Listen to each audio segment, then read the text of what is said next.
الآن هو عاجز عن داعیا بسبب الموت آتیت هذا المصطفى الشریف مع هذا النقودات في حيلة الإسقاط رجاء من الله تعالى أن يغفر له. بسم اللہ الرحمن الرحیم. دو چار باتیں دوران قرآن ہو رہا ہے، ساتھ سماعت فرمائیں کہ اسقاط جو کیا جاتا ہے یہ صدیوں سے چھوڑ دو بھائی تسی چھوڑ دو، یہ صدیوں سے اہل ایمان یہ مرحومین کے لیے ایلہ اسقاط کرتے چلے آئے ہیں. توجہ میری جانب رہے. سب سے پہلے یہ ہیلا امیر المومنین امام العادلین مرید رسول مراد رسول دعائے رسول انتخاب رسول فاتح کیسر و کسرا سرکار فاروق اعظم رضی اللہ تعالیٰ عنہ نے کیا ہے. اس بات کو حضرت امام سمرقندی رحمت اللہ تعالیٰ علیہ نے فتاوی سمرقندی میں لکھا ہے، اور یہی فتاوی سمرقندی کا حوالہ اکوڑا خٹک کے دیوبند کے بہت بڑے مفتی صاحب ہیں، مفتی فرید الحق صاحب، ان کے فتاوی دیوبند فتاوی فریدیہ کے اندر یہ حوالہ موجود ہے. یہ ایلہ اسقاط میت کی نمازوں، روزوں اور اللہ کے نام کی مانی ہوئی جو زندگی میں نظریں ہوتی ہیں جو رہ جاتی ہیں، یہ ان نمازوں، روزوں اور نظروں کے فدیے کا ایلہ کیا جاتا ہے. ایلہ کا مطلب ہے حال یحول حیلتن سے ماخوذ ہے کہ مخفی طریقے سے اپنا مقصد حاصل کرنا جہاں اعلانیہ طریقے سے اپنا مقصد حاصل نہ ہو سکتا ہو. یہ ہم ایک دوسرے کے ہاتھ میں قرآن دیتے ہیں، اس کے اندر پیسے ہوتے ہیں. یہ کیوں دوران قرآن کرتے ہیں؟ بہت سارے لوگوں کے ذہن میں آتے ہیں جی قرآن تو عظمت والی چیز ہے، یہ پھر نہیں آتے بےدبی ہے. کوئی بےدبی نہیں ہے، بےدبی کا تعلق دل سے ہے. کوئی بندہ سر پہ بھی اٹھا کے رکھے اور دل سے قرآن سے بغض ہو تو وہ بےدبی ہے، اور ہاتھ میں بھی رکھے اور دل میں بغض نہ ہو، اس طرح گھماتا رہے. کراچی میں یہ چھپا وہاں سے چل کر ہمارے تک پہنچا، گاڑیوں میں لوڈ ہوا، ایک نے دوسرے کو دیا. ادب سے ہوتے ہیں یہ سارے کام. یہ قرآن کی کسی طرح بے ادبی اور توہین نہیں ہے. قرآن عظیم اس کائنات میں جتنی چیزیں پیسے کی ملتی ہیں سب سے ان میں سے عظمت والی شے قرآن پاک ہے. قرآن ایز اے کلام الہی اس کی کوئی قیمت نہیں، لیکن ورقے ان پر سیاہی، اس کی بائنڈنگ جو دن پورا لگتا ہے لکھنے پر اور بائنڈنگ کرنے پر، یہ اس کی مزدوری ہوتی ہے. اس لیے قرآن یہ جتنی قیمت کی چیزیں ملتی ہیں ان میں سب سے عظمت والی شے قرآن پاک ہے. یہاں تک ذہن میں رکھے اور اگلے دوران بسم اللہ الرحمن الرحیم. کل وقت من حقوق اللہ تعالی من الفرائض والواجبات والکفارات والمنظورات التي لزمت في ذمة هذا الميت من وقت البلوغ إلى وقت الممات بعدها أدى وبعدها لم يؤدي ألا أنه عاجز عن الداعية بسبب الموت آتيت هذا المصطفى الشريف مع هذا النقودات في حيلة الإسقاط رجاء من الله تعالى أن يغفر له. قرآن پاک میں اللہ تعالیٰ مومنین کی نشانی بیان کرتا ہے. اعوذ باللہ من الشیطان الرجیم بسم اللہ الرحمن الرحیم. لا یخافون لومۃ لائم. مومن کی ہزاروں شانوں میں سے ایک شان یہ بھی ہے کہ دین پر عمل کرتے ہوئے ملامت کرنے والوں کی ملامت کو اسے کوئی ڈر نہیں ہوتا. اس لیے یہ ایلہ اسقاط کرتے ہوئے ہمیں کوئی نہ شرمندگی ہے، نہ ڈر ہے، اور نہ یہ مولوی کے پیٹ کا چکر ہے.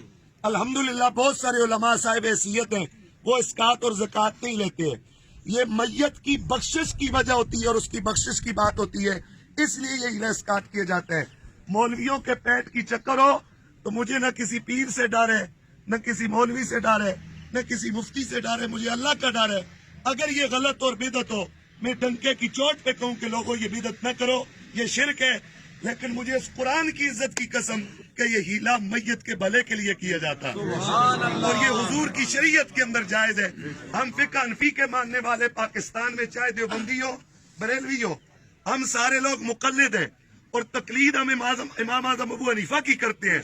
فقہ حنفی کی جتنے متون ہیں، اس کی جتنی شروحات ہیں، جتنے فقہ حنفی کے فتاوی جات ہیں، اللہ کی عزت کی قسم سب کے اندر ایلہ اسقاط کو جائز لکھا ہوا ہے. اس لیے ہم کرتے ہیں. یہ فلسفہ کیا ہے؟ 14ویں صدی ہے، 15ویں علم کی دنیا ہے، سوشل میڈیا کی دنیا ہے. یہاں کوئی جبر سے کام نہیں چل سکتا. یہ جہالت کی صدی نہیں ہے. ہر بندے کا حق ہے کہ وہ اس چیز کو سمجھے. اگر یہ میت کے لیے نقصان ہو تو ہم کیوں کریں؟ خود بھی جہنم میں جائیں اور میت کو بھی جہنم میں لے کے جائیں. میں نے 11 سال پڑھا ہے اور 12واں سال پڑھا رہا ہوں. اللہ کی عزت کی قسم حضور کی شریعت میں ہیلا اسکاٹ جائز ہے. اور یہاں پر کچھ شرائط ضرور کم ہوتی ہیں, شرائط پوری نہیں ہے, لیکن میرے سامنے امام مالک کا ایک قول ہے کہ اگر شرطیں پوری نہیں بھی ہیں پھر بھی ہلا کر دیا کرو.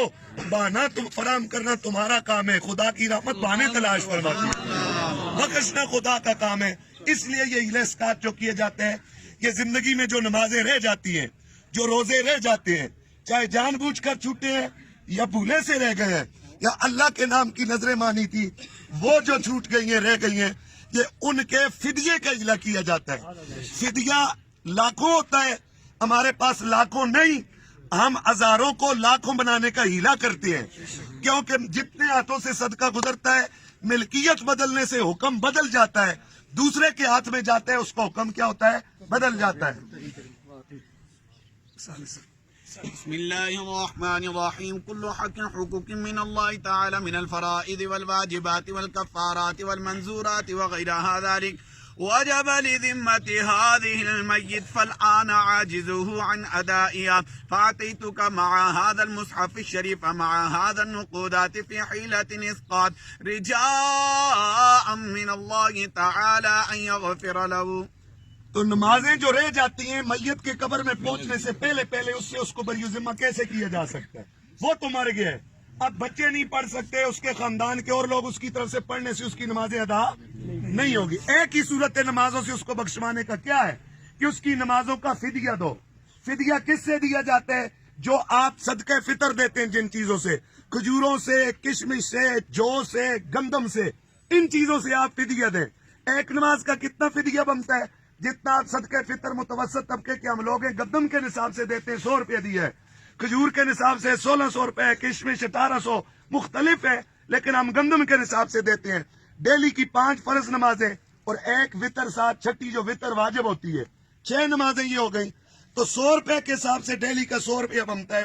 ایک نماز کے فدیے کے حساب سے 6 نمازوں کا فدیہ کتنا بنا؟ 600. ہمیں پتہ نہیں میت نے کون سی پڑھی ہے کون سی رہ گئی ہیں, لہذا فقہا لکھتے ہیں میت کی زندگی کا حساب لگاؤ, بالغ ہونے سے پہلے کے 12 سال نکال دو, 14 سال, اور اگلی ساری زندگی کا حساب لگا کر ساری زندگی کی نمازوں کا فدیہ دے دو. جو پڑھی ہے فدیہ کی برکت سے قبول ہو جائیں گی, جو رہ گئی ہیں اللہ ان کے بدلے فدیہ قبول فرما لے گا. سبحان اللہ. اس لیے حساب لگائیں, ڈیلی کی 600, مہینے کی 18,000 روپے بنتا ہے, سال کا کئی لاکھ سے اوپر, اور 50 سال زندگی ہے تو کئی لاکھ بن جاتے ہیں. لاکھوں ہمارے پاس نہیں. امیر بندے وہ میت کی نمازوں کا فدیہ لاکھوں دے, تو امیر اپنی میت کو چھڑا لے, تو حضور کی امت کے غریبوں کے لیے حضور نے ہیلا رکھا ہے. یہ صدقہ جتنے ہاتھوں سے, میں کہتا ہوں اسد بھائی, یہ آپ میلاد خان کے والد کی نمازوں کا فدیہ قبول کریں, یہ 10 نمازوں کا فدیہ ہے. کتنی نمازوں کا؟ جب ملکیت بدل گئی, ہاتھوں میں کیوں تبدیل کرتے ہیں؟ ملکیت تبدیل کرنے کے لیے. ملکیت بدلے حکم بدل جاتا ہے. اب یہ پیسہ ان کا ہو گیا, یہ مالک ہیں, یہ مٹھائی کھائیں, ٹافیاں کھائیں, بچے کو دیں, مسجد میں دیں, کعبے میں دیں, لیکن کہتے ہیں میرا بھی میلاد کے والد کے ساتھ کلمے کا رشتہ ہے.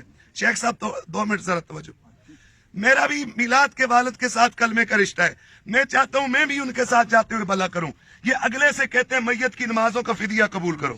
10 میری طرف سے, یہ 1000 چلا تھا, 2, 3, 4, 5, 6, یہاں مڑ کر پہنچ کے آئے گا, یہ ہزاروں لاکھوں میں بدل جائے گا. بے شک. اور قرآن کی اس آیت سے حضرت ایوب علیہ السلام نے قسم پوری کرنا چاہا, بیوی کو 100 کوڑے مارنے کی قسم اٹھائی, تو اللہ نے فرمایا 100 تیلے لے لو, گھاس کے 100 تیلے لے لو. قرآن میں کہا خذ بیدک فاضرب ولا تحنث, اپنے ہاتھوں میں جھاڑو لے کر ایک ہی بیوی کو مار دو, تمہاری قسم پوری ہو جائے گی. قرآن کی اس آیت اور ہزاروں دلیلوں سے ہیلا ثابت ہے. اللہ سب کامیاب ناصر ہو. قبلہ سرکار دعا فرماؤ. آمین آمین. الحمدللہ رب العالمین والعاقبۃ للمتقین, الصلاۃ والسلام علی رسولہ محمد وعلی آلہ واصحابہ اجمعین. اے الہ العالمین, تیری بارگاہ کے اندر تیرے پیارے محبوب وجہ تخلیق کائنات احمد مجتبی محمد مصطفیٰ صلی اللہ علیہ وسلم اور اس کلام پاک قرآن مجید فرقان حمید کا واسطہ اور وسیلہ لے کے حاضر ہیں, التجا پیش کر رہے ہیں یا اللہ ان کے تمام صغیرہ کبیرہ گناہوں کو معاف فرما، آگے کی ساری منازل کو آسان فرمانا، قبر کے اندر سوال و جواب آسان فرمانا، قبر کے اندر نبی پاک صلی اللہ علیہ وسلم کی صحیح پہچان نصیب فرمانا، پل صراط سے آسانی کے ساتھ گزارنا، محشر کے اندر آقا علیہ الصلوۃ والسلام کی شفاعت نصیب فرمانا۔ یا اللہ ہم سب کے والدین، خویش و اقارب، سرکار کی ساری امت اور میرے آقا کے وہ امتی جن کے پیچھے کوئی دعا کرنے والا نہیں ہے، یا اللہ ہماری دعاؤں میں انہیں بھی شامل فرما، بخشش اور مغفرت فرما۔ میرے سمیت اس جنازے کے اندر جتنے بھی بیمار آئے ہیں یا اللہ سب کو شفائے کاملہ سب کی مشکلات کو آسان فرما، تمام حضرات کو 5 گانا نماز پڑھنے کی توفیق عطا فرما، سب کے گزشتہ گناہوں کو معاف فرما۔ اے الہ العالمین اس جہاں سے خالی ایمان سے خالی نہ اٹھانا، یا اللہ مرنے وقت کلمہ طیب لا الہ الا اللہ محمد رسول اللہ صلی اللہ علیہ وسلم نصیب فرمانا۔ خصوصی طور پر یا اللہ جو امتحان، جو وبا، یہ عالمی وبا پوری دنیا کو اس نے اپنی لپیٹ میں لیا ہوا ہے، یا اللہ ہم تیری بارگاہ کے اندر اس پورے جرگے کے ساتھ تیرے محبوب کا توسل پیش کرتے ہیں، یا اللہ اس امتحان سے ساری انسانیت کو بری فرما، یا اللہ اپنی مہربانی فرما، کرم اور فضل فرما، مشکلات آسان فرما۔ ان اللہ ملائکتہ یصلون علی النبی یا ایھا الذین آمنوا صلوا علیہ وسلموا تسلیما۔ اللهم صل علی سیدنا و مولانا محمد وعلی آل سیدنا و اصحاب سیدنا و ازواج سیدنا و مولانا محمد بارک صلی اللہ علیہ وسلم۔ سبحان ربک رب العزت عما یصفون۔